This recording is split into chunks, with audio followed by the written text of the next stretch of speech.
जय हिंद प्यारे बच्चों, आज हम आपके सामने क्वांटम नंबर बेस्ड क्वेश्चन पे डिस्कस करेंगे। क्वांटम नंबर जो मैं पीछे डिस्कस कर चुका हूँ, वहाँ क्वांटम नंबर की परिभाषा है, क्वांटम शब्द का इस्तेमाल सबसे पहले किसने किया, ये सारी चीज़ें हम डिस्कस किए हुए हैं। यहाँ हम बात कर रहे हैं क्वांटम नंबर पे आधारित जो प्रश्न आपके सामने एग्जाम में आते हैं। याद रखिएगा, question based on quantum number.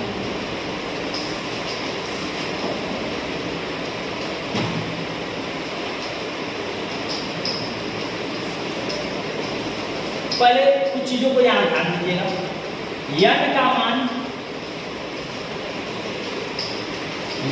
मान सदैव 1, 2, 3, 4, 5 अनुसार कुछ भी हो सकता है। 0 छोड़कर n का मान कुछ भी होगा, 1, 2, 3, 4, 5, और ये पूर्णांक के रूप में होंगे, इतना याद रखिएगा। फिर यल की बात करते हैं। यल का मान n-1 बेस होता है, लेकिन ध्यान दीजिएगा कि यल का मान s ऑर्बिटल के लिए 0, p ऑर्बिटल के लिए 1, d ऑर्बिटल के लिए 2 और f ऑर्बिटल के लिए 3। इसी आधार पे m के मान, एक पॉइंट याद रखिएगा, m का मान -l 0 से +l होता है, यानी यल का मान 0 तो m का मान भी 0। यल का मान 1 तो m के कुल 3 मान होंगे। यहाँ यल का मान 0 तो m के कुल 1 मान होंगे, होगा 0। यल का मान 1 तो m के 3 मान होंगे, -1, 0 और +1। यल का मान 2 तो m के कुल 5 मान होंगे, -2, -1, 0, +1, +1।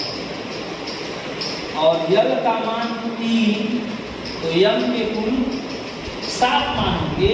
और ये ध्यान दीजिएगा कि s ऑर्बिटल के लिए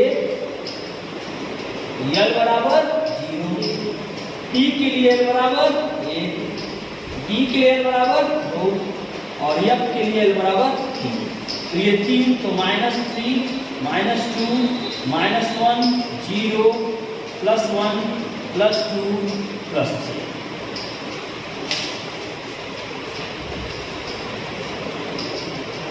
कक्षक के आधार पे m का मान 0 जब s होता है, m के 3 मान -1, 0, +1 जब p होगा।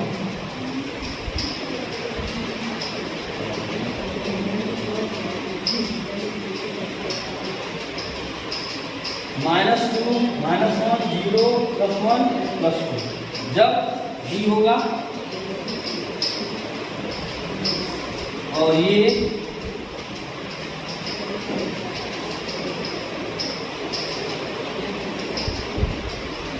जब f होगा। -3, -2, -1, 0, +1, +2, +3।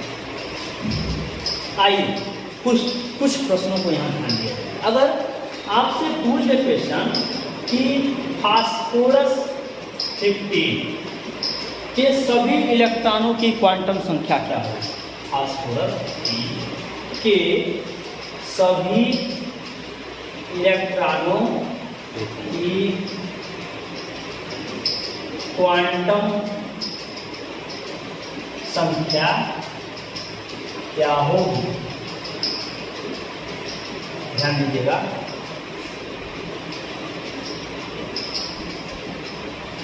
तो पहले फास्फोरस का एक कैलकुलेशन करेंगे। 1s2, 2s2, 2p6, 3s2, 3p3। ये आपका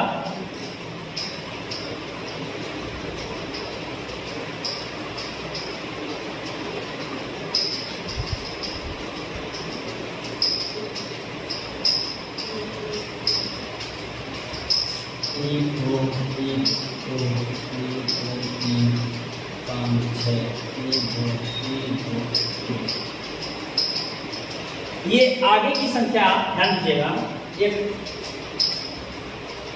मैं आपके सामने एक ट्रिक रखना चाहूँ तो यन यस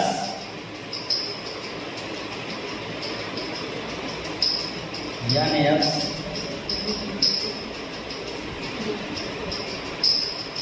यन यक्स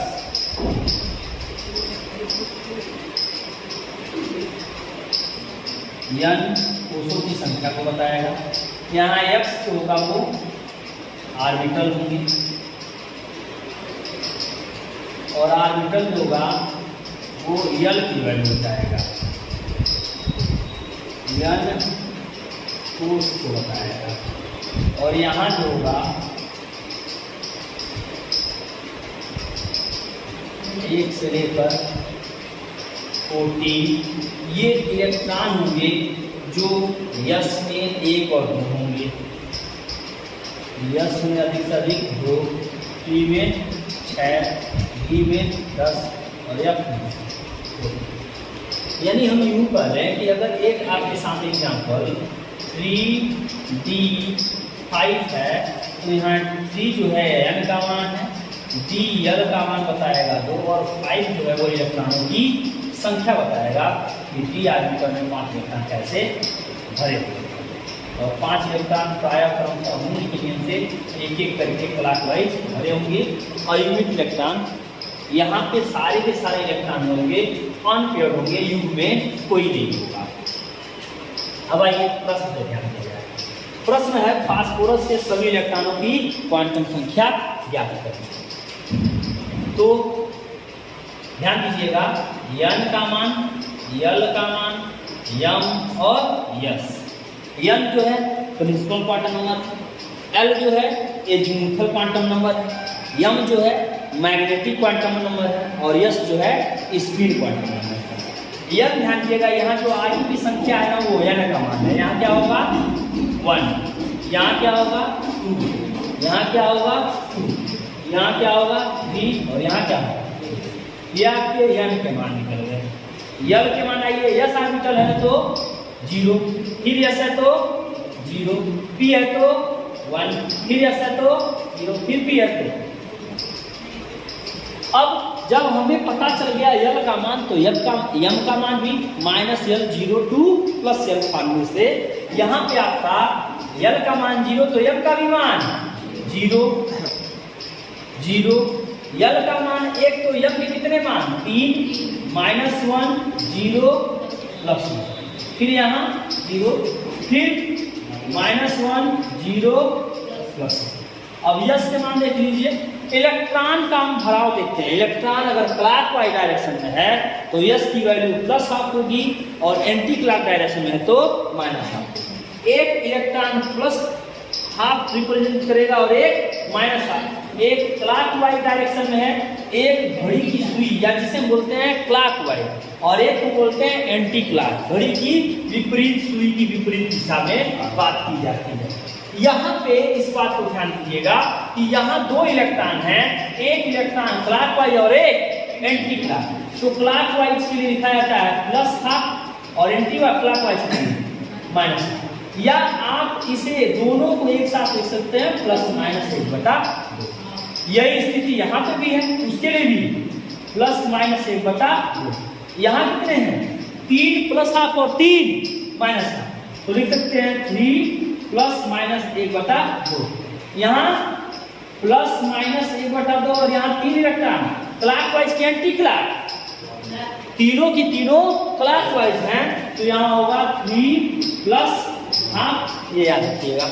आप यहाँ टोटल +-1/2 को अगर काउंट करें तो देखेंगे यस बराबर यहाँ +-1/2 1 +-1/2 2 और 3 +-1/2 और एक +-1/2 तो 1 2 3 और ये 3 6, यानी यहाँ पे 6 आपके प्लस माइनस आप होंगे और 3 प्लस आप होंगे। ये याद रखिएगा, ये आपके n के मान हो गए, l के मान हो गए, m के, और ये s के मान हो गए। ये आपका s का मान मैंने यहाँ पर प्रदर्शित किया।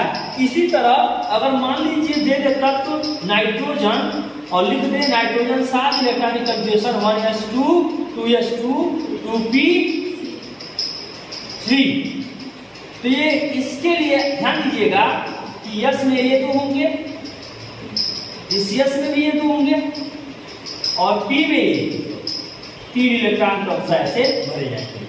तो यहाँ एन, यल और यम और यस के मान क्या होंगे? एन का मान सीधे सीधे दिख रहा है, यहाँ क्या होगा? ए, यहाँ क्या होगा? 2, यहाँ क्या होगा? यल का मान, यस है तो 0, यस है तो, यहाँ पी है तो, यहाँ ध्यान दीजिएगा यम का मान, यहाँ यल का मान 0 तो यम का भी मान, और यहाँ यम के मान, यल का मान 1 तो -1 0 +1। यहाँ कितने क्लॉकवाइज कितने एंटी क्लॉकवाइज, ध्यान दीजिएगा कि प्लस माइनस हाफ और 3 प्लस हाफ, यानी टोटल आपके 5 प्लस हाफ होंगे और 2 माइनस हाफ होंगे, यानी आपका 5 प्लस हाफ होगा और 2 माइनस हाफ होगा। ये क्वांटम नंबर बेस्ड क्वेश्चन ऐसे बनते हैं। कुछ आयनों पे भी प्रश्न बनते हैं। आयनों पे आधारित क्वांटम नंबर प्रश्न जो होगा हम नेक्स्ट वीडियो में डिस्कस करेंगे। Thanks to all of you, please subscribe the channel. और मेरे प्रिय दर्शक जो भी इस वीडियो को देख रहे हैं, मेरे प्रिय विद्यार्थियों, सभी ज़्यादा से ज़्यादा इस वीडियो को शेयर करें, ज़्यादा से ज़्यादा इस चैनल को सब्सक्राइब करें। Thanks to all of you.